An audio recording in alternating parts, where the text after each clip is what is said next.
A través del Nuevo Testamento vemos que la labor pastoral es muy variada, muy diversa. No obstante, si quisiéramos dar una descripción simple, una descripción que pueda mostrar en pocas palabras la naturaleza del oficio pastoral, podríamos decir que esta labor se resume en dos tareas básicas: gobernar y enseñar en la iglesia. Es obvio que si intentamos definir estos dos términos, gobernar y enseñar, entonces tendríamos al final una descripción mucho más amplia, una descripción que envolvería muchas palabras. Ese es el problema de las definiciones cortas. Mientras más cortas, más generales son también. Pero para los amantes de la brevedad, he ahí un resumen en dos palabras de la naturaleza del ministerio pastoral. Los pastores están llamados a gobernar y a enseñar la grey de Dios. Si pensamos en las iglesias locales que hay en el mundo como si fuesen provincias del reino de Dios, la iglesia de Cristo universal es el reino de Dios. Pensemos en las iglesias locales como provincias del reino de Dios. Debemos ver entonces a los pastores como gobernadores de esas provincias, que tienen la responsabilidad de implantar en cada una de ellas los principios y mandatos del verdadero Rey y soberano Señor del reino, nuestro Señor Jesucristo. Él es el Rey del reino, el único que tiene derecho a legislar y a imponer su voluntad en la iglesia. Los pastores son más bien gobernadores que están llamados a hacer valer la autoridad del rey sobre su reino, sobre cada una de las provincias de ese reino que son las diferentes iglesias locales. Pero este gobierno envuelve necesariamente el ministerio de la enseñanza. Ellos deben enseñar a la iglesia cuáles son esos principios y mandatos que nuestro Señor Jesucristo nos dejó por escrito en su santa y bendita palabra. Ambos elementos, el gobierno y la enseñanza, deben estar presentes en la labor pastoral y no debemos, hermanos, sobreenfatizar uno en detrimento del otro, el gobierno en detrimento de la enseñanza o la enseñanza en detrimento del gobierno. Mateo capítulo 28. Mateo capítulo 28, versículos 18 al 20. Allí tenemos lo que se conoce como la gran comisión, lo último que el Señor dijo a sus discípulos antes de ascender al cielo. Dice aquí: Jesús se acercó y les habló diciendo: toda potestad me es dada en el cielo y en la tierra.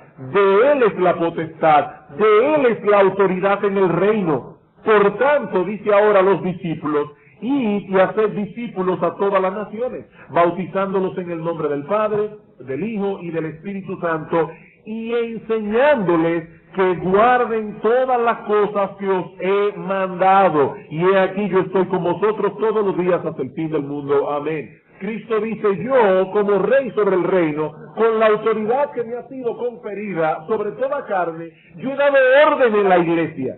Yo he mandado cosas que los cristianos deben guardar. Ahora los envío a ustedes a ser discípulos y a enseñar a esos discípulos que guarden todas estas cosas que conforme a mi autoridad yo he mandado.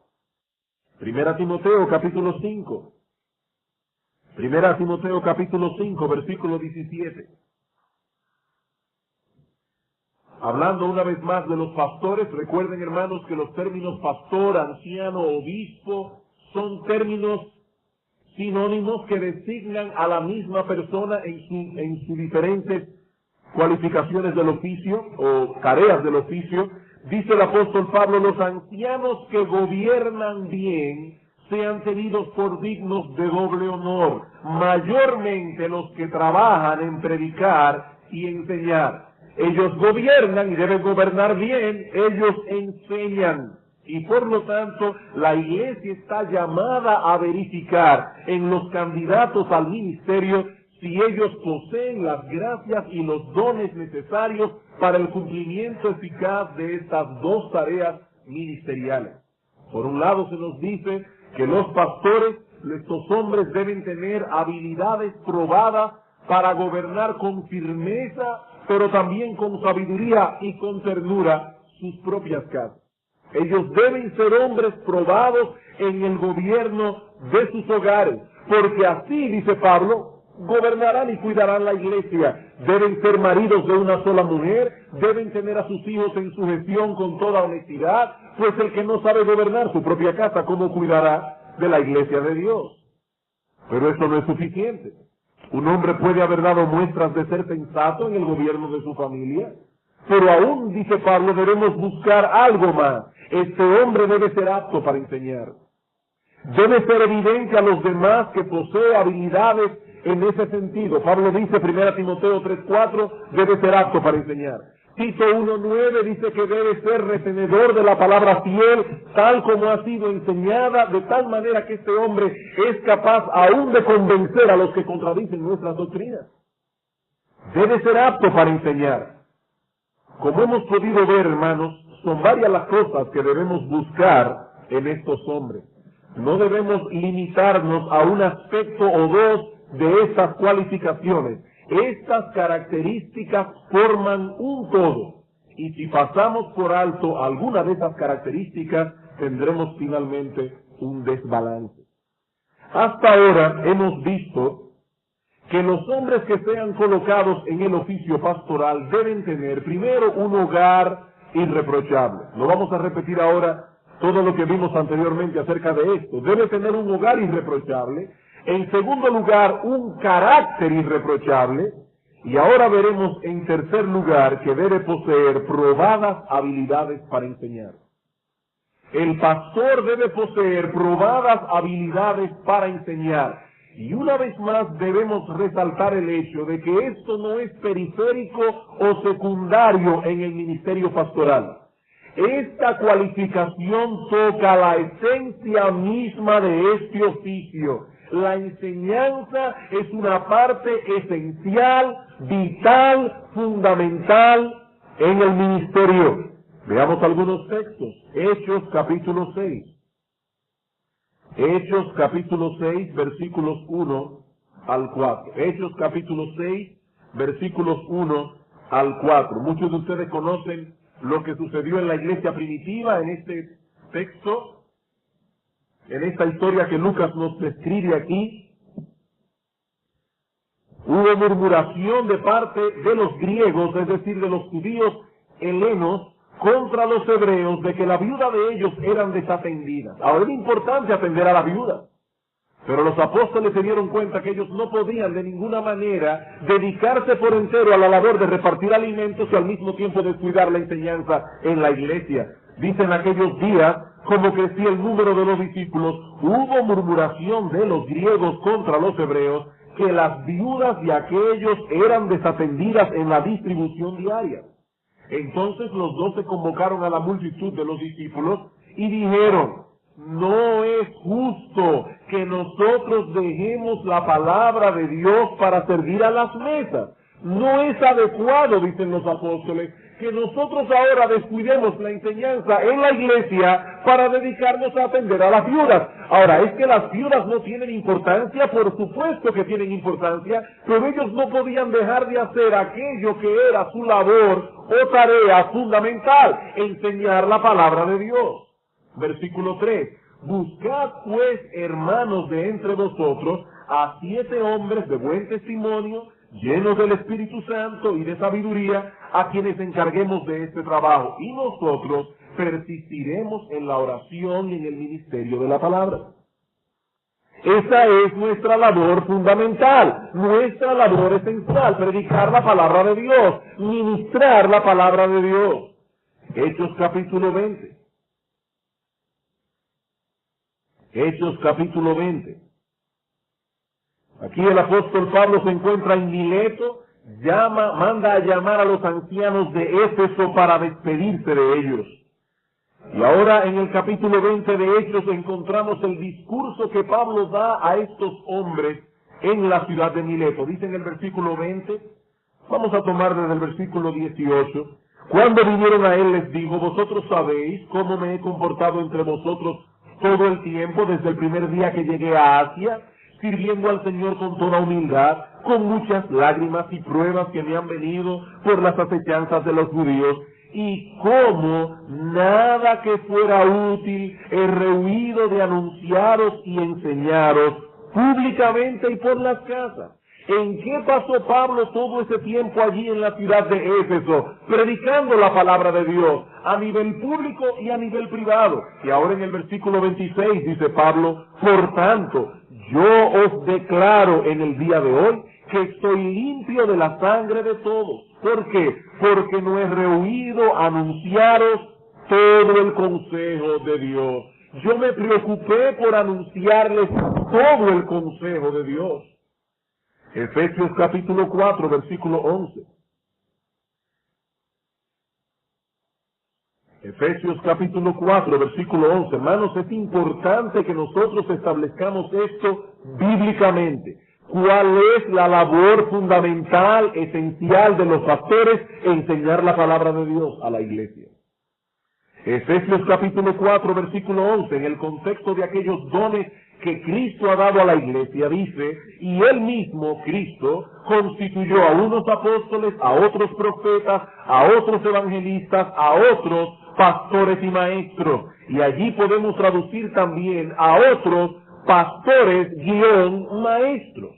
Pastores que son maestros, no son dos dones distintos. Es el mismo don, es un hombre que es un pastor y maestro, a fin de perfeccionar a los santos para la obra del ministerio, para la edificación del cuerpo de Cristo. Primera Timoteo capítulo 4, versículo 6. Primera Timoteo capítulo 4, versículo 6, luego de haber mencionado en las cualificaciones del tercer capítulo de que el pastor debe ser apto para enseñar, y luego de haber advertido a Timoteo de ciertas herejías que iban a introducirse en la iglesia en los postreros tiempos, ahora dice Pablo a Timoteo en el versículo 6, Timoteo, si esto enseñas a los hermanos, serás buen ministro de Jesucristo, nutrido con las palabras de fe y de la buena doctrina que has seguido. Si tomamos este texto a la inversa, podemos decir: Timoteo, si tú no enseñas esto a los hermanos, tú no eres un buen ministro de Jesucristo. Versículo 11, Timoteo, esto manda y enseña. Versículo 13, entre tanto que voy, ocúpate en la lectura, la exhortación y la enseñanza. Versículo 16, Timoteo, ten cuidado de ti mismo y de la doctrina y de la enseñanza. Persiste en ello, pues haciendo esto te salvarás a ti mismo y a los que te escuchan. Segunda Timoteo capítulo 2, versículo 2.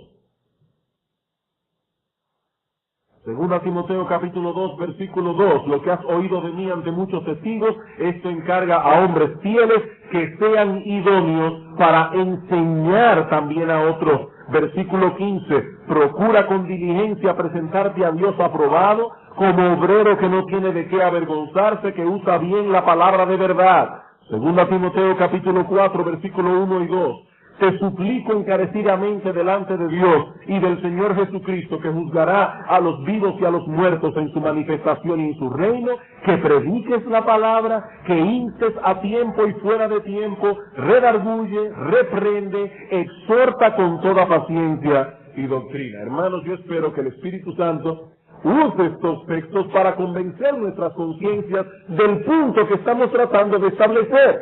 ¿Cuál es la labor esencial de los pastores? Enseñar la palabra de Dios.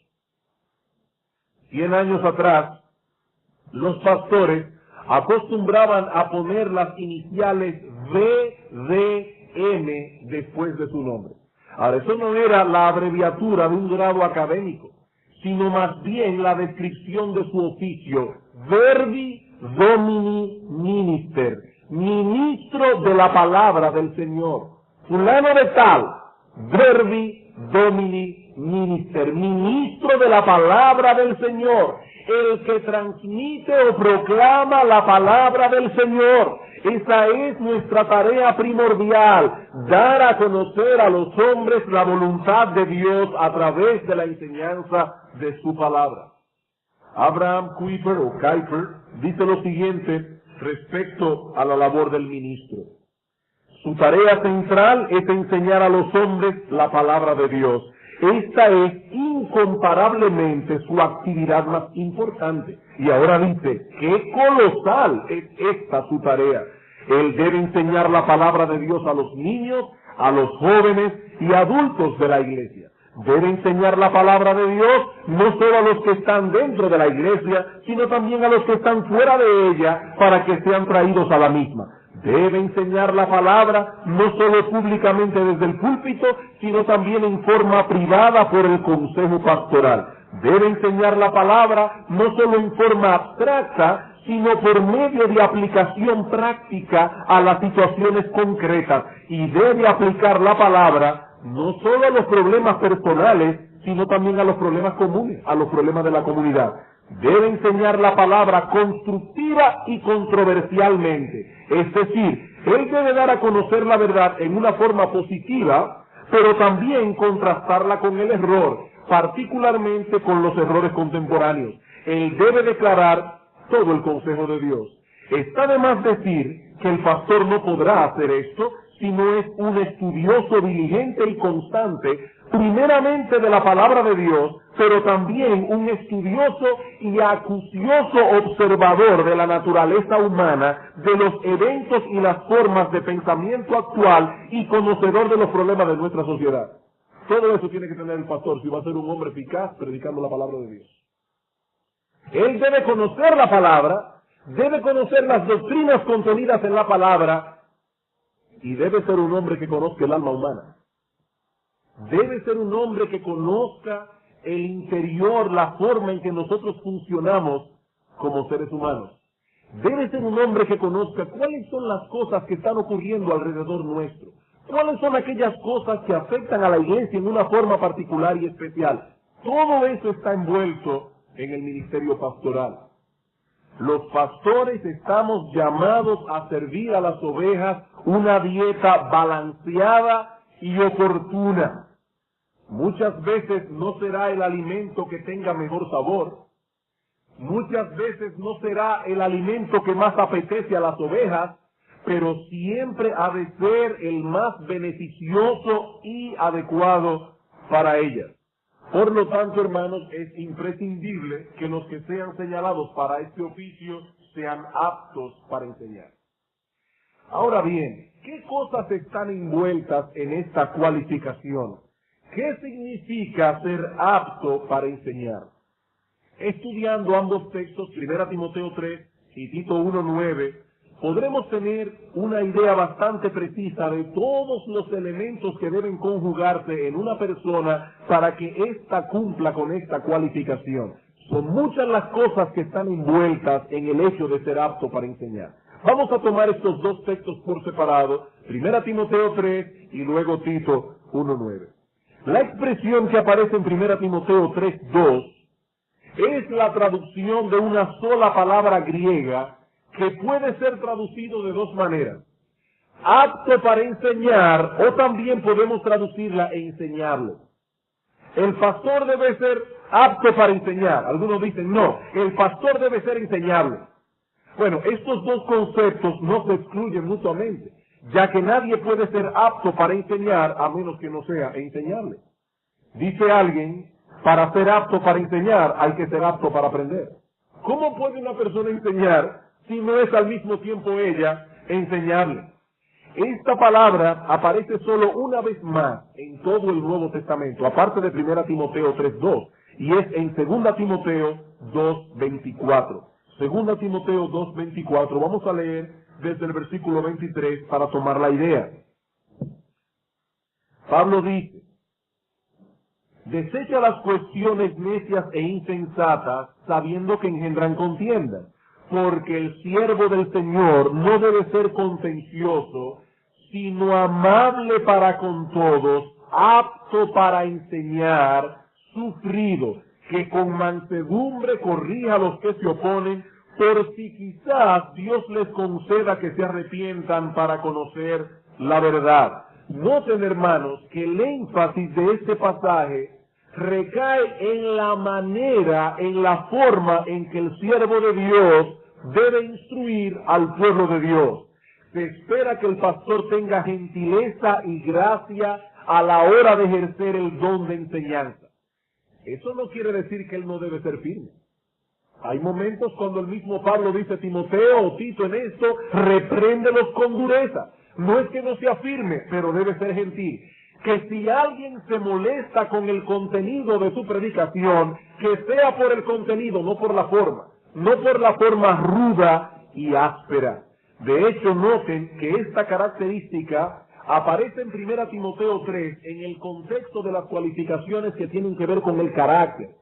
Dice que es necesario que el obispo sea irreprensible, marido de una sola mujer, sobrio, prudente, decoroso, hospedador, apto para enseñar. En el contexto de una serie de características que tienen que ver con el carácter del individuo, Pablo dice: apto para enseñar. Un hombre que no posea el carácter que ha sido descrito en 1 Timoteo 3 no podrá ser considerado apto para enseñar. No importa la cantidad de conocimiento que haya podido acumular o la capacidad que ese hombre tenga de transmitir ese conocimiento.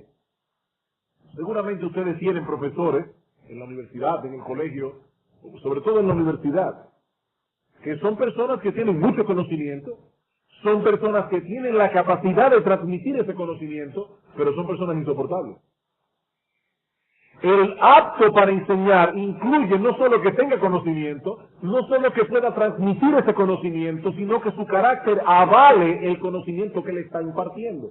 Su vida debe ser un modelo de lo que predica. De lo contrario, su ejemplo anulará el efecto de su enseñanza. Que no sea como aquel hombre que cuando estaba en el púlpito nadie quería que bajara porque predicaba como un ángel. Pero cuando él bajaba del púlpito nadie quería que subiera porque vivía como un demonio. No, el pastor no puede ser así. El pastor está llamado a presentar con su estilo de vida un ejemplo concreto de las verdades que él enseña. Esa será una parte esencial de su ministerio. 1 Timoteo capítulo 4, versículo 12. 1 Timoteo capítulo 4, versículo 12. Ninguno tenga en poco tu juventud. Parece que Timoteo era un hombre joven. Probablemente tenía unos 40 años de edad, que era el concepto que en aquella época se tenía de juventud. Timoteo era un hombre de unos 40 años. Muchos se sienten tranquilos y gozosos hoy en la mañana. Pero eso es un hombre joven, un hombre que tenía 40 años de edad.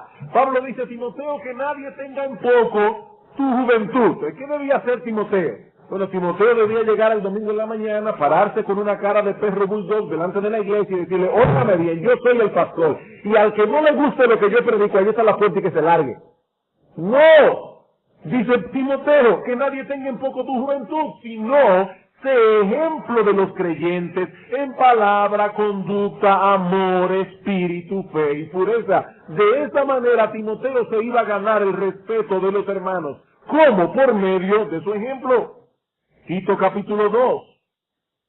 Tito capítulo 2, versículos 6 y 7. Tito exhorta a sí mismo a los jóvenes que sean prudentes, y como él era joven, dice: presentándote tú en todo como ejemplo de buenas obras, en la enseñanza, mostrando integridad, seriedad, etcétera. Tito, preséntate tú como ejemplo. Y en 1 de Pedro 5, dice el apóstol Pedro: yo anciano, juntamente con ustedes, ruego a los ancianos que pastoreen la grey de Dios, siendo ejemplos de la grey. El pastor debe ser un ejemplo de piedad. Esa es una parte esencial de la aptitud para enseñanza.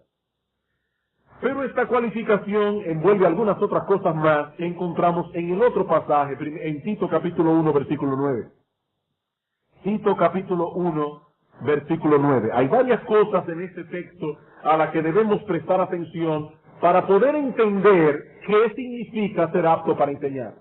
¿Qué significa ser apto para enseñar? En primer lugar, se nos dice aquí en Tito 1:9 que este hombre debe ser retenedor de la palabra fiel.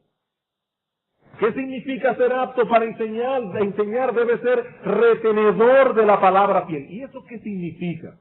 Otro pasaje en que esta palabra retenedor es usada es en Mateo 6:24, y debemos comparar ambos textos para llegar a tener una idea clara de lo que significa esta expresión. En Mateo 6:24 el Señor está hablando de prioridades, y lo que nos dice allí es que nadie puede tener dos prioridades en el número uno de su lista. Cristo dice, nadie puede amar a dos señores, porque estimará al uno y menospreciará al otro. No podéis servir a Dios y a las riquezas. Esa palabra estimar es la misma palabra griega que usa Tito cuando dice aquí retenedor de la palabra fiel.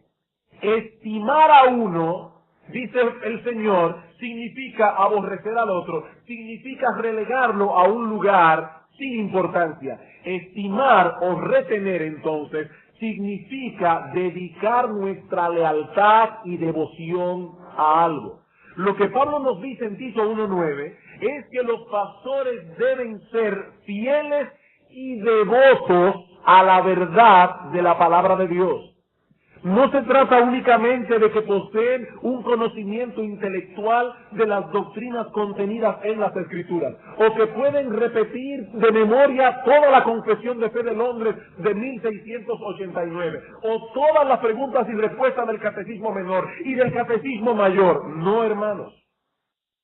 La idea que está detrás de esa expresión es que los pastores deben amar profundamente las verdades contenidas en la palabra de Dios.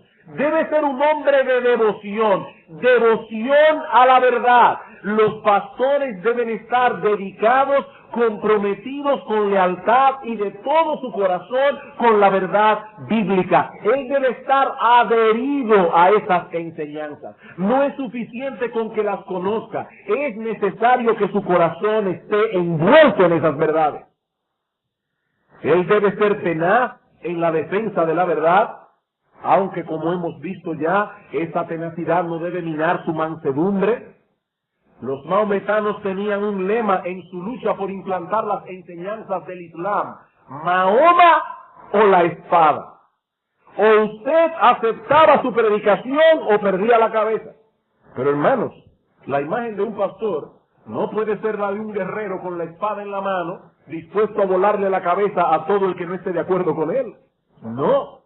Él debe tener gracia, bondad, mansedumbre, pero todo eso sin echar a un lado, ni siquiera por un instante, la verdad. Ni siquiera por un instante, la verdad. No se trata únicamente de algo que él cree, sino también de algo que él ama con todo su corazón y con toda su alma y con todas sus fuerzas. Dice en Proverbios 3:3 que nunca deben apartarse de nosotros la misericordia y la verdad. Que debemos atar estas dos cosas a nuestro cuello. Que debemos escribirlas en la tabla de nuestro corazón. Ahora, todo cristiano debe ser así. Todo cristiano debe atar al cuello y al corazón la misericordia y la verdad. ¿Cuánto más ese hombre a quien Dios ha designado para proclamar, explicar, defender y aplicar la verdad? La verdad. Queridos hermanos, si algo necesita la Iglesia de Cristo de nuestra generación, son pastores que sean devotos de la verdad. Hombres que no solo conozcan las palabras y las fórmulas doctrinales correctas, sino que hayan experimentado en sus propias vidas el poder de las verdades que esas palabras transmiten. ¿Cuántas veces no ha sucedido en la historia de la Iglesia que una sola generación de cristianos ha bastado para echar por tierra todo lo que hizo la generación anterior? Una sola generación. Y nos preguntamos, ¿cómo es que ocurren estas cosas? ¿Cómo es posible que una iglesia en un momento dado era un baluarte de la verdad y una generación subsiguiente es un club de cristianos? ¿Cómo es que ocurren estas cosas? Ocurren a través de un proceso de decadencia donde las verdades que hoy se defienden con convicción, mañana se convierten en fórmulas doctrinales que se repiten de memoria, pero sin afectar la vida y sin tocar el corazón. Así ocurren esas cosas. Como alguien ha dicho, el grito de batalla de un Lutero o un Calvino o un Knox viene a ser meramente un eslogan en las edades subsiguientes. Las palabras son las mismas, pero el fuego se ha ido de ellas. Aquellas palabras que fueron el grito de guerra de estos hombres vienen a ser un eslogan para nosotros. La Iglesia de Cristo ha luchado a través de las edades por mantener la pureza de la verdadera religión. Ha luchado por dejar un legado que perdure a lo largo de los siglos. Es por esa razón, queridos hermanos, que se han compilado los credos, las confesiones, los catecismos. Estos documentos, por la gracia de nuestro Dios, y aunque no son inspirados, ni ocupan el lugar que la palabra de Dios debe tener en nuestras vidas, esos documentos, hermanos, han sido de mucha ayuda para los cristianos de edades pasadas en su esfuerzo por transmitir la pureza de la religión cristiana a la posteridad. Y son documentos útiles. Sin embargo, aún los mejores credos y confesiones no garantizan la permanencia de la verdad. Aún los mejores credos y confesiones no garantizan la permanencia de la verdad. ¿Saben por qué? No porque haya ningún problema en el credo. Como dice Maurice Roberts, la falta no está en los credos, sino en el corazón del hombre. Los mejores de los hombres, dice él, pueden tener hijos perversos, y las mejores épocas de la Iglesia algunas veces han sido seguidas inmediatamente por hombres que deshacen todo lo que sus padres hicieron y que desdicen todo lo que ellos dijeron. Tienen el mismo credo, tienen la misma confesión, pero no tienen el mismo corazón. Y cuando eso ocurre, muy pronto comienzan a tratar las prácticas y creencias del pasado como meras tradiciones, como cosas que se pueden coger o dejar a su antojo, no porque realmente sean tradiciones. Lo que ocurre, hermanos, es que muchas veces esas generaciones de gigantes son seguidas por generaciones de pigmeos, y cuando nos queremos poner la ropa que ellos usaban, nos quedan grandes. Nos quedan grandes. ¿Y qué es lo que solemos hacer cuando nos queda grande una pieza de ropa que no queremos desechar del todo? ¿Qué solemos hacer?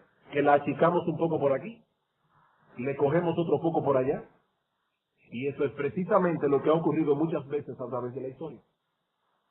Muchas veces se mantiene algo del ropaje original, pero se adapta para que sirva a una generación menos comprometida, menos fiel.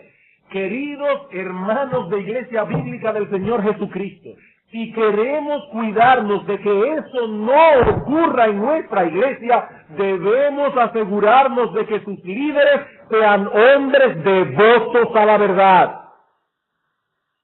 Hombres devotos, hombres que amen la verdad, hombres que estén dispuestos a dar sus vidas con tal de no comprometer la verdad. ¿Y cómo podremos asegurarnos de tal cosa? ¿Cómo podemos saber si un hombre ama o no la verdad? Bueno, ciertamente no podemos examinar directamente su corazón para ver qué lugar ocupa la verdad en ese corazón. Pero hay dos cosas fundamentales que sí podemos evaluar: su ortodoxia, su apego irrestricto a las doctrinas cardinales de las Escrituras, y su carácter. Su ortodoxia y su carácter, su comportamiento, porque es a través de su comportamiento y carácter que podremos verificar hasta donde humanamente sea posible si de veras este hombre cree y ama la verdad que él dice que cree y que ama. Que de mí oíste en la fe y amor que es en Cristo Jesús. Timoteo, dice Pablo, no solo retén la palabra. Timoteo no es un asunto solo de retener el concepto, retén la forma de las palabras, porque hermanos, a veces una pequeña variación en una fórmula doctrinal es lo que hace la diferencia entre una herejía y una verdad. Me sentí realmente muy triste con esta versión del 95, debo decirlo públicamente, la Reina Valera del 95, por las notas que tiene. La traducción está bastante buena, algunas notas son cuestionables. Y cuando encontramos en Romanos capítulo 1, versículo 17, que allí dice que justificar es sinónimo de varias cosas, entre ellos sinónimo de hacer justo a un hombre. Hermanos, nosotros tenemos que protestar contra eso, porque eso es catolicismo romano. No, la justificación no es hacer justo al pecador. La justificación es la obra de Dios, por medio de la cual Él declara justo a un pecador, por medio de su fe en Cristo. Y eso no es un juego de palabras, hermanos. Una doctrina es herética y la otra es la verdad que enseña la palabra de Dios. La verdad por la que muchos de nuestros padres estuvieron dispuestos a morir en una hoguera. No podemos estar comprometiendo la verdad de esa manera. No son fórmulas, hermanos, son cosas importantes. De ello depende la salvación o la perdición de un individuo. Retén la forma, dice Pablo, la forma de las sanas palabras que de mí oíste. Un pastor debe ser preciso en la forma en que enseña la palabra de Dios. Porque estas cosas son importantes. Son importantes. ¿Y de quiénes las oímos? De los apóstoles del Señor. De los apóstoles del Señor. Segundo a Timoteo capítulo 3 versículo 10, dice Pablo a Timoteo, tú has seguido mi doctrina, tú has seguido mi conducta, mi propósito, mi fe, mi entereza, mi amor, mi paciencia, pero tú has seguido mi doctrina, mi doctrina. Y Judas dice en su breve epístola que él le escribe a estos cristianos para que contiendan ardientemente por la fe, por aquellas doctrinas que conforman nuestra fe, esas doctrinas que fueron dadas una vez y para siempre a los santos. ¿Por medio de quiénes? Dice en el versículo 17, por medio de los apóstoles de nuestro Señor Jesucristo. Hermanos, esto es importante. Este hombre debe apegarse irrestrictamente a este legado apostólico. Es un hombre que no presta oído a novedades que no se conforman a la enseñanza del Señor Jesucristo, dada a su iglesia a través de sus apóstoles. Este hombre cierra sus oídos a estas cosas, porque él se apega irrestrictamente a la palabra de Dios, a la palabra de Dios y a ninguna otra cosa. A ninguna otra cosa. Hemos visto entonces que para ser apto para enseñar, se requiere que el individuo posea un carácter adecuado, se requiere que sea devoto de la verdad bíblica, pero todavía eso no es suficiente. Todavía eso no es suficiente. Un hombre puede tener un carácter apropiado, puede ser un hombre amante de la verdad, y todavía le falta un ingrediente para ser apto para enseñar. Un ingrediente vital. Es necesario que este individuo posea la capacidad de enseñar a otros. Se puede tener todo esto y ser un hombre fiel y no ser apto para enseñar. Debe tener la capacidad de enseñar a otros. Vean el texto otra vez, Tito 1:9. Retenedor de la palabra fiel, tal como ha sido enseñado, para que también pueda exhortar con sana enseñanza y convencer a los que contradicen. Él debe tener la capacidad de exhortar a otros con una enseñanza sana y aún de convencer a personas que contradicen las doctrinas. Como alguien ha dicho, debe tener la habilidad de presentar la verdad inteligentemente y en forma clara, lo suficiente como para que las personas puedan entender lo que le está diciendo. Debe poseer en alguna medida la habilidad de comunicar, debe poseer la capacidad de hablar clara e interesantemente. Debe hablar claro e interesantemente. Ahora, eso no quiere decir que todos los pastores deben poseer esa capacidad en el mismo grado. Hermanos, si eso fuera así, algunos de nosotros estaríamos fritos. Porque hay pastores que realmente exceden en mucho en su capacidad de predicación. Cuando ellos predican, convierten nuestros oídos en ojos. Nosotros estamos oyendo y es como si estuviéramos viendo lo que esa persona nos está describiendo. Recuerdo haber leído hace tiempo atrás de una predicación de Whitefield. Whitefield tenía una capacidad enorme para convertir los oídos de la gente en ojos. Y él estaba describiendo cómo el impío va camino hacia un precipicio sin fin a través de la figura de un ciego que iba caminando y iba directo a un precipicio. Y fue tal la avidez con que expresó las cosas que un individuo que estaba en el público se paró y comenzó a gritar: ¡se va a caer!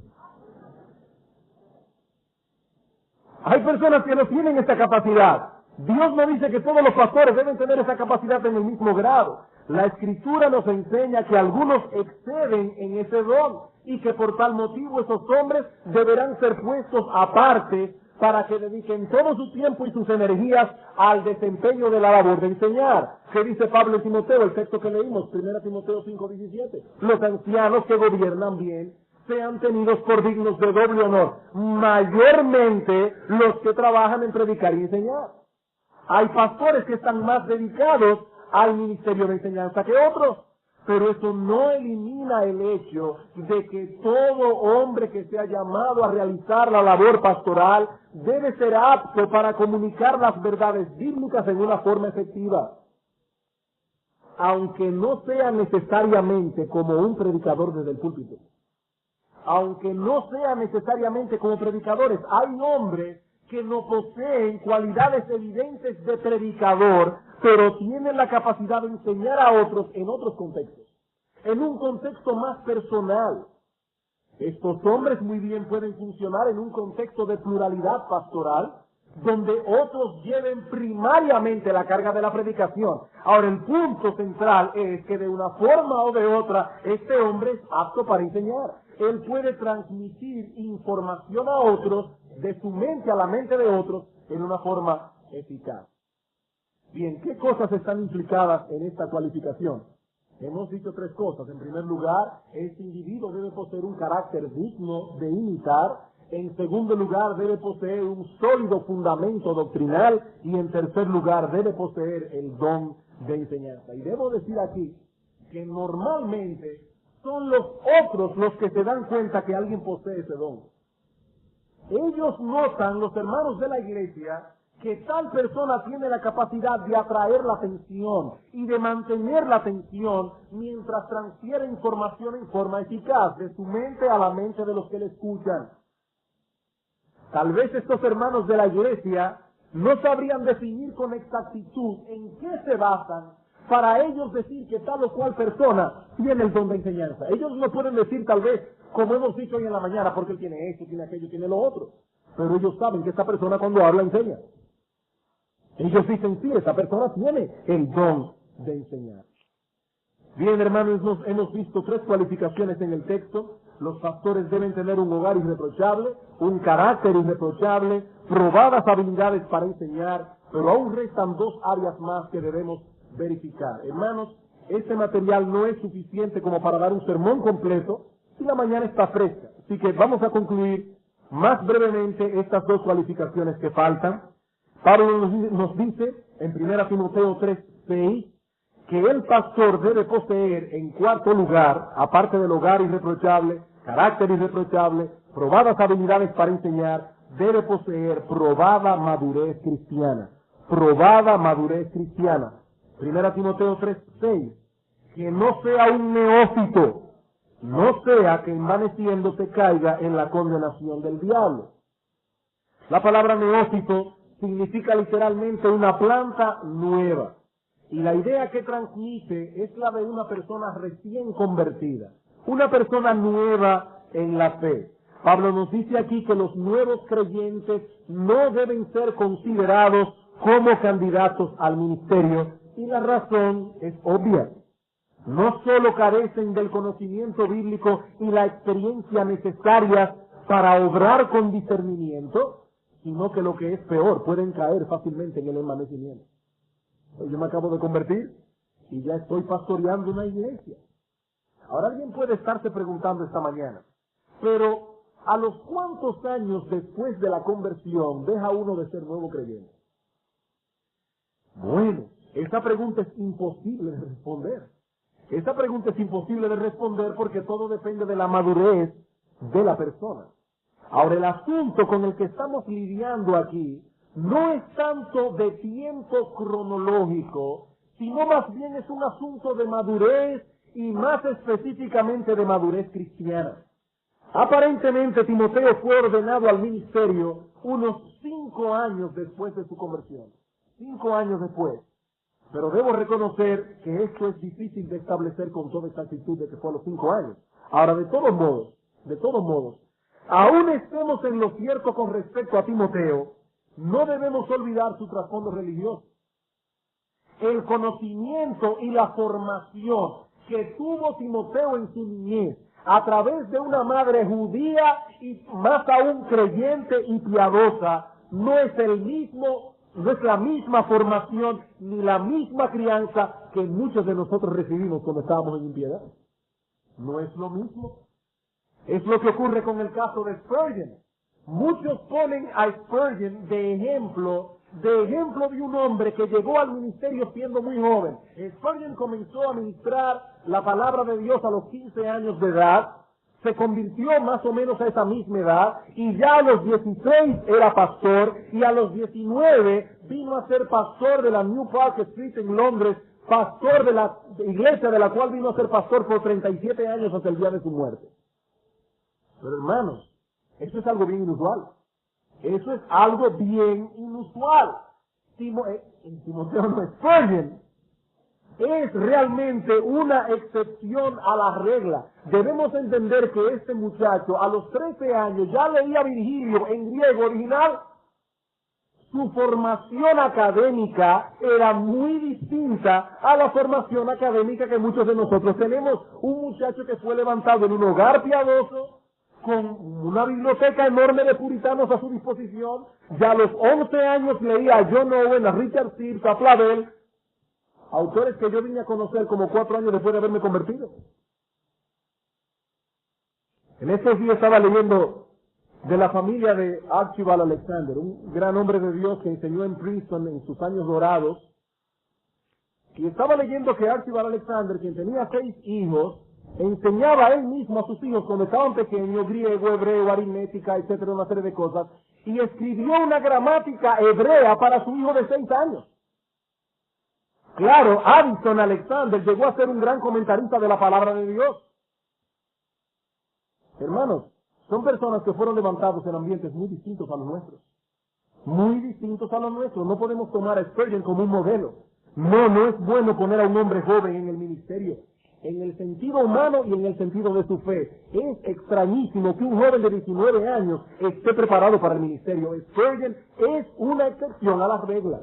Una excepción a las reglas. Ahora, el punto aquí, vuelvo y repito, no es cronológico, sino más bien de madurez cristiana. El pastor no debe ser un niño en Cristo, no importa cuántos años tenga de convertido. ¿Y cómo podemos reconocer a los niños en Cristo? Ponen aquí algunas características. En primer lugar, los niños en Cristo sufren de falta de concentración. Los niños en Cristo sufren de falta de concentración. Lo que le pasa a los niños. Los niños, y estoy hablando ahora de niños literales, carecen de capacidad de concentrarse en una misma cosa por mucho tiempo. Les es difícil poner atención prolongada en una misma actividad, sobre todo si se trata de algo que requiere un proceso de pensamiento profundo. Bueno, los niños en Cristo sufren de ese mismo problema.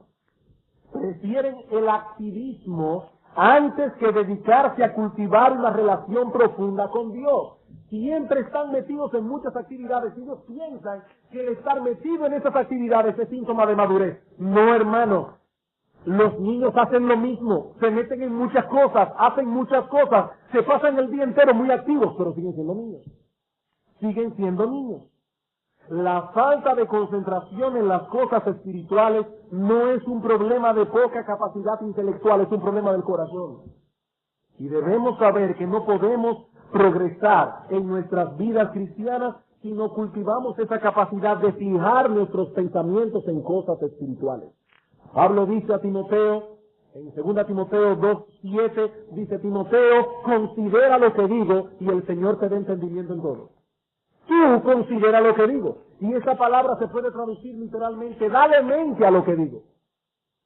Pon atención a esto que estoy diciendo y el Señor te dará entendimiento, pero tú tienes que poner de tu parte. Tú tienes que poner atención.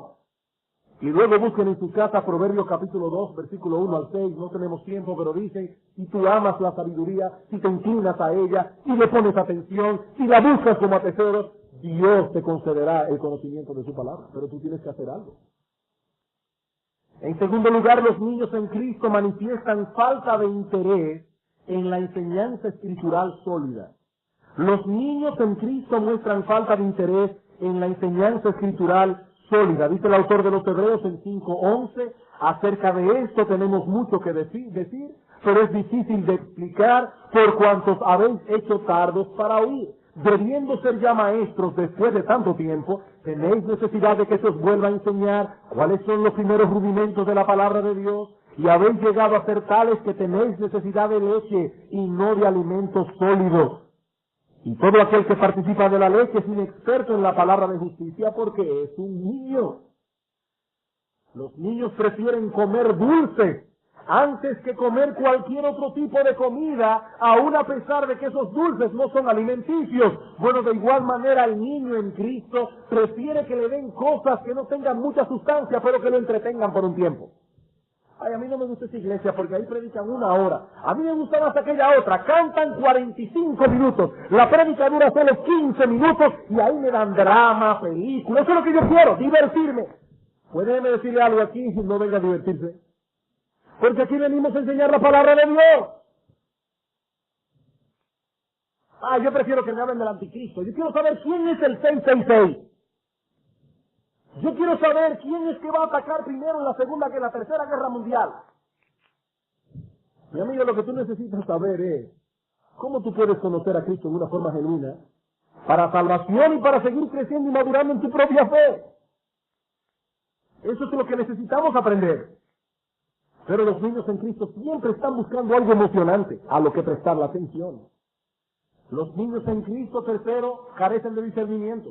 Hebreos 5:14. El alimento sólido es para los que han alcanzado madurez, para los que por el uso tienen los sentidos ejercitados en el discernimiento del bien y del mal.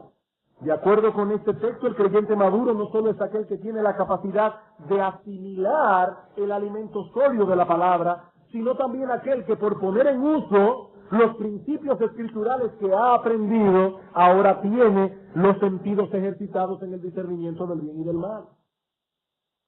No solo debemos verificar qué tanto conoce un hombre de las Escrituras, sino también qué tanto es dominado por esos principios que conoce a la hora de tomar una decisión. Debemos verificar qué tanto sabe aplicar esos principios para diferenciar entre lo bueno y lo malo, o para diferenciar entre lo bueno y lo que es mejor y excelente, o aún qué tanto es ese individuo honesto para desechar una cosa que aunque no sea mala en su vida, él discierne que es mala para su alma por algún trasfondo particular. En cuarto lugar, los niños en Cristo son egoístas y egocéntricos. Los niños en Cristo son egoístas y egocéntricos. El niño es egoísta por naturaleza. Él desea que todo el mundo gire alrededor de él, que todo el mundo gire alrededor de sus caprichos, de sus problemas. Por eso cuando usted lo oye hablar, su persona es el tema favorito de su conversación. Su problema, su aflicción, su talento, sus logros, sus planes, sus metas, todo el tiempo. Eso es un niño en Cristo. No se interesa por los demás. En quinto lugar, los niños en Cristo no tienen la capacidad de manejar adecuadamente las presiones y los problemas propios de la vida cristiana, y mucho menos del ministerio. Y mucho menos del ministerio. El que entra en el ministerio debe saber, y ojalá que algunos aquí entren al ministerio, pero el que entra al ministerio debe saber que estará sometido a muchas y variadas presiones. Presiones que una persona inmadura no podrá manejar adecuadamente. Hace muchos años atrás escuché decir a un pastor, que en ese momento tenía muchos años en el ministerio, ahora tiene más, que para ser pastor se requiere de estabilidad mental y emocional. Para ser pastor se requiere de estabilidad mental y emocional. Y con el tiempo he podido confirmar que este hombre tenía razón. El ministerio pastoral es un lugar lleno de presiones. Por un lado tenemos las presiones que surgen de la naturaleza misma del trabajo. El saber que estamos lidiando con almas que tienen un valor incalculable. Y el saber, tristemente, que no siempre tenemos la disponibilidad de tiempo que quisiéramos tener para manejar todos los asuntos que tenemos por delante. Por el otro lado tenemos el ataque despiadado que Satanás dirige contra los pastores de manera particular para hacerlos sucumbir, no solo sucumbir al pecado, sino también sucumbir bajo el peso de su responsabilidad, para que finalmente abandonen el ministerio. A todo esto debemos sumarle también el hecho de que no todo el mundo recibe con agrado el trabajo pastoral, que no todo el mundo acepta con mansedumbre cuando se le amonesta, que no todo el mundo acepta con agrado que se le señale una falta o que se le exponga un pecado. Así que los que desean entrar en el ministerio sepan que estarán exponiéndose a las críticas y estarán exponiéndose a las murmuraciones, que van a chismear de ustedes, que van a hablar de ustedes a sus espaldas. Lo van a hacer. Y por si todo esto fuera poco, debemos añadirle también el peso de lidiar con nuestros propios errores. Porque no somos perfectos. El peso de lidiar cuando por alguna causa u otra algo importante fue descuidado, algo importante no se atendió a tiempo, y eso, hermanos, créannos, carga nuestras conciencias. Ahora, ¿decimos esto para que le tengan pena a los pastores? No, hermanos, no. Decimos todo esto para que tengamos una visión realista del ministerio, de modo que cuando señalemos a un hombre para que se envuelva en esta labor, sepamos que lo estamos colocando en el frente de la batalla, donde caen más, donde hay más bajas, donde llegan más los tiros. Ahí lo estamos colocando, y ese no es un lugar para niños. No es un lugar para niños. El pastor no debe ser un neófito, debe ser un creyente maduro. Ahora bien, queridos hermanos, esta cualificación debe ponernos a todos a pensar y a autoevaluarnos. ¿Estoy yo en este momento a la altura que debería estar, tomando en consideración el tiempo que tengo de convertir? En vista de que el obispo debe ser un creyente maduro en la fe, ¿pueden los hermanos pensar en mí, hermano varón de la iglesia, piensa esto? ¿Pueden los hermanos pensar en mí como un candidato a tomar en cuenta? ¿Qué tanto estoy avanzando diariamente en mi vida cristiana? ¿He podido dejar atrás las cosas que son propias de los niños? ¿Cómo está mi concentración en las cosas espirituales? ¿Cómo está mi discernimiento? ¿Qué tanto me preocupo por otros en vez de estar centrado en mis propios problemas? Finalmente, hermanos, y ya mucho más brevemente, Pablo dice que los pastores deben tener buena reputación en el mundo. Los pastores deben tener buena reputación en el mundo. 1 Timoteo 3:7, también es necesario que tenga buen testimonio de los de afuera para que no caiga en descrédito y en lazo del diablo. Este hombre no solo debe tener la estima de los hermanos, sino de los inconversos. Pablo dice en Colosenses 4:5 que debemos andar sabiamente para con los de afuera. Ahora, hermanos, sabemos que muchas veces los creyentes van a ser atacados injustamente por los impíos. Dice el Señor en Mateo 5:11, bienaventurados sois cuando por mi causa os vituperen y digan toda clase de mal contra vosotros, mintiendo. Por lo tanto, solo debe ser considerado como candidato al ministerio un hombre contra el cual no se pueda levantar ninguna acusación justa. Ninguna acusación justa. De lo contrario, este individuo será una presa fácil de Satanás, quien no solo le tenderá un lazo a él, sino que también logrará desacreditar a la iglesia y al evangelio cuando este hombre caiga en sus redes. Bien, hermanos, gracias por vuestra paciencia. He aquí las áreas que debemos examinar como iglesia cuando nos veamos envueltos en la elección de nuevos líderes o en la confirmación de aquellos que ya están ejerciendo esta labor. No apaguen el cerebro, porque a veces uno cuando oye bien, hermano, dice, ya se acabó. No, espérese. Déjeme concluir, déjeme aterrizar. No, porque ya veo a la gente cerrando sus Biblia y digo, ya se apagaron. No, hermano, espérese. Deme 2 minutos. Hemos dicho que estos hombres deben tener un hogar irreprochable, un carácter irreprochable, probadas habilidades para enseñar, madurez cristiana y un buen testimonio en sentido general. Queridos hermanos, son ese tipo de hombres que debemos anhelar ver en el ministerio. Es a ese tipo de hombres que debemos señalar para desempeñar esta labor. La iglesia de Cristo ha sufrido enormemente cuando ha pasado por alto estas cualificaciones y por la necesidad ha puesto en el oficio pastoral hombres que no debieron asumir nunca esa responsabilidad porque Dios no los había llamado para este oficio. De ellos se puede decir lo que Dios dice de los falsos profetas en el Antiguo Testamento. Yo no los envié, ni los mandé, y escuchen, ningún provecho han traído a este pueblo, dice Jehová. Jeremías 23:32. Debo aclarar que ningún método de selección es infalible. Entre los apóstoles hubo un Judas, entre los compañeros de Pablo hubo un Demas. Pero es indudable que si usamos el método de Dios, hay menos oportunidad de cometer errores. Queridos hermanos, como decíamos el domingo pasado, debemos insistentemente clamar a Dios que levante en medio nuestro a este tipo de hombres. Hombres irreprensibles, aún en el contexto de su humanidad imperfecta. Hombres que posean un carácter digno de imitar. Hombres que amen la verdad, devotos de la verdad. Hombres maduros, hombres con discernimiento espiritual, hombres de buen testimonio. Esos son los hombres que la Iglesia de Cristo necesita.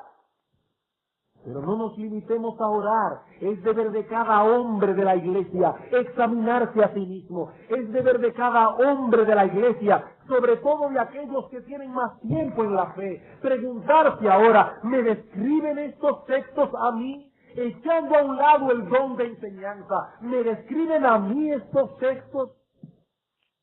Hermano mío, ármate de valor y pregúntaselo a tu esposa. Pregúntaselo a tu esposa. Mi amor querido, a la luz de lo que el pastor ha estado predicando en estos días, ¿crees tú, aquella que la mujer que más me conoce, crees tú que yo soy un hombre fiel? Pregúntale, mi hermano, abre tus oídos a lo que ella tiene que decirte al respecto, que yo espero que nuestras amadas hermanas responderán con sinceridad, pero sin salirse de aquellos parámetros piadosos que Pedro menciona en 1 de Pedro 3, con un espíritu afable y apacible. No le va a decir si aguanta ahora que yo te voy a decir otra cosa. ¡No! No, con un espíritu afable y apacible. Bueno, mi amor, realmente he visto crecimiento aquí, he visto crecimiento aquí, pero espera el pero. Pero pregúntale, hermano, ármate de valor. Por la gloria de Cristo, por el bien de su iglesia, ármate de valor, mi hermano. Y a las personas que nos visitan en esta mañana quisiera decirles algo antes de terminar.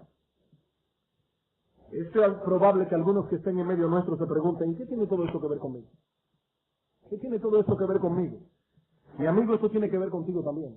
Tiene que ver contigo también. Nota el cuidado que Dios pone en la selección de los ministros del Evangelio. ¿Sabes por qué? ¿Por qué Dios es tan cuidadoso con este asunto? Porque esos ministros tendrán la responsabilidad de predicar a las almas el Evangelio de la salvación. Porque esos ministros tendrán la responsabilidad de cuidar y alimentar esas almas que vengan al conocimiento de Cristo a través de su predicación o de otros medios. Mi amigo, Dios es cuidadoso con la selección de los ministros del Evangelio porque ellos tienen que lidiar con las almas de los hombres. Y nada vale más en el mundo, nada puede compararse con el valor de una alma, de un sola alma. Dice el Señor Jesucristo que un hombre haría muy mal negocio si gana el mundo entero y pierde su alma. Y esas almas solo podrán ser salvadas a través de la predicación del Evangelio. Oh, mi amigo, no menosprecies la misericordia de Dios para contigo en este día, que te ha traído a este lugar, para que escuches su palabra. Tal vez tú tienes tiempo asistiendo a la iglesia. Tal vez te has expuesto al mensaje del Evangelio en muchas otras ocasiones. Tú sabes lo que Dios piensa de tus pecados. Tú sabes lo que Dios dice, que algún día serás llamado a cuentas. Mi amigo, no demores el venir a Cristo en arrepentimiento y fe, porque no sabes cuánto más tendrás la oportunidad de escuchar este Evangelio que es poder de Dios para salvación. Pastores, que yo he visto a muchos pastores pecar. Personas que han sido motivo de escándalo y de tropiezo al cuerpo de Cristo y han sido de escándalo para mi propia alma. Sí es verdad, hay muchos pastores que han deshonrado el ministerio, pero aunque todos los pastores en el mundo lo hagan, el Evangelio sigue siendo verdad. El Evangelio sigue siendo verdadero y no es verdad que todos los pastores que Dios ha enviado a predicar su palabra han sido motivo de deshonra para el Evangelio de Cristo. Y esos pastores, mi amigo, añaden condenación a tu alma. No, mi amigo, no pongas excusa, mi amigo, no pongas excusa, porque en el día del juicio ninguna excusa valdrá. Estarás solo delante del trono de Dios. Y cuando se te haga la pregunta, ¿qué tú hiciste con el Evangelio de Cristo? Mi amigo, ¿qué tú vas a responder? Dios ha tenido misericordia de ti. Dios te ha traído a escuchar su palabra. Dios te ha permitido escuchar esa palabra cientos de veces. ¿Cuántos de ustedes jóvenes, cuántos de ustedes niños en esta iglesia no han escuchado la palabra de Dios? No han visto a sus padres llorar. Y si no lo han visto, jóvenes, créanme, ellos han llorado por ustedes. Han llorado aunque ustedes no lo hayan visto. Han clamado, han pedido a Dios que no permita, jóvenes, que ustedes caigan en el infierno. Mi amigo, ven a Cristo. Sus brazos están abiertos para ti. Ven a Cristo, mi amigo, que su sangre te limpiará de todo pecado. Y ya dejarás de vivir sin esperanza y sin Dios en el mundo. Ven a Cristo, mi amigo, ven a Cristo. Vamos a orar.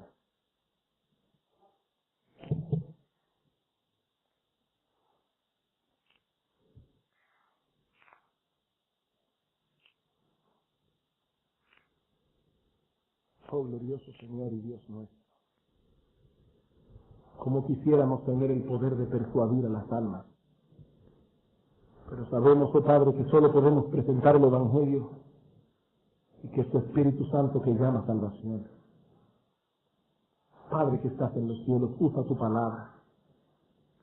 Señor, nosotros te imploramos como iglesia, a la luz de todas estas cosas que hemos visto en estos días, tú levantes esos hombres en nuestra iglesia. Padre, gracias porque podemos decir que tú has levantado hombres así en nuestra iglesia. Padre, gracias por esos hermanos que están corriendo bien.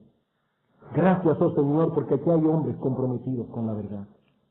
Gracias, oh Padre, porque hay hombres, y no solo pastores y diáconos, hermanos de la iglesia, que están dando un buen testimonio de su fe en Cristo. Gracias, oh Señor, por el empeño de muchos padres que hay aquí de criar a sus hijos en el temor de Dios. Gracias por ellos, oh Señor. Solo te pedimos que tú continúes levantando hombres y mujeres así. Oh Padre, necesitamos más pastores. Padre, necesitamos más hombres que lleven sobre sus hombros la responsabilidad y la carga del ministerio. Padre, necesitamos hombres que pastoreen las almas. Señor, necesitamos hombres. Ayúdanos, oh Dios, te lo imploramos. Pero a la luz también de tu palabra que ha sido expuesta en esta mañana, Señor Dios, por favor, obra tú poderosamente en aquellos que están aquí sin Cristo en este día. Oh Dios, que no se pierdan. Señor, sobre todo pedimos por nuestros hijos.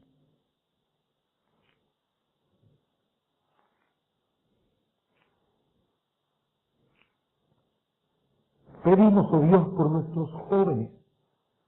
Padre, tráelos a salvación. Señor, ¿cuántos padres aquí han llorado por sus hijos? Señor, responde tú esas lágrimas, que suban delante de ti como un clamor. Padre, nosotros queremos ver un avivamiento, queremos ver a esos jóvenes venir al conocimiento de Cristo. Dios, concédenos esto, te lo suplicamos. En Cristo Jesús nuestro Señor.